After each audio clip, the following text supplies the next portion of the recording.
Don River Park is going to transform which was previously an industrial site into a dynamic, year-round, renaturalized public park. The history of this particular place is quite remarkable. In the 1880s, this was mixed residential and industrial. In the early 20th century, this neighborhood and the Don River became more and more polluted until most homes were replaced by industry. This whole area essentially has disappeared from view for several decades. It was a failed industrial area. It was a failed project as far as Ataratiri in the 80s, and then it just kind of disappeared and didn't even exist for Torontonians. I don't think people realize the complexity of this park. You know, we had to relocate sewers, the soil had to be compacted. There's actually a sewer under here on stilts. All of that was done because of the nature of this land, because how polluted it was. It had to be cleaned, and because of the risks of flooding from the Don River. Don River Park is going to sit on top of what you're standing on, which is a berm or flood protection landform. And the berm's been designed not just to protect this area, but it in fact protects a 99 hectare or 245 acre area right over to Toronto's financial district from a potentially devastating flood.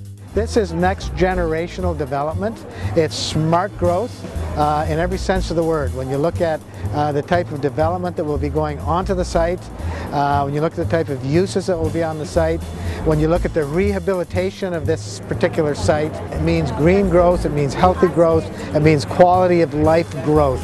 The park is now the center, this wonderful destination park.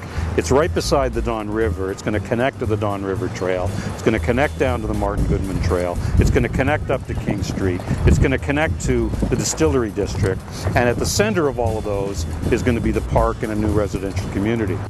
As you know, this park is the first under construction in the West Don lands, home to the Athletes Village for the 2015 Para-Pan American Games. So this is an important project here. It'll be a leadership project for many areas in Canada. It's not just in the big cities. Most of the smaller cities in Canada too have downtown lands that need to be remediated. And we're just really in the last 10 or 20 years learning how to do that and learning how to do it well. When you put in infrastructure, you don't separate infrastructure from parks. You put the two together and you make the infrastructure better and you make the park better. In many ways, building infrastructure equates to building quality of life. In this context, Don River Park will be a showpiece for this city. It's unlike the past where we built buildings first. What Waterfront Toronto is doing first is building the spaces for people, which says that our waterfront is for all Torontonians, irrespective of background or income.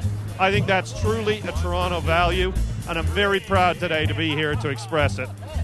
So I think it brings this place back into Toronto's imagination in a fresh, green way. It doesn't bring it back with tall buildings, it brings it back with a tall park.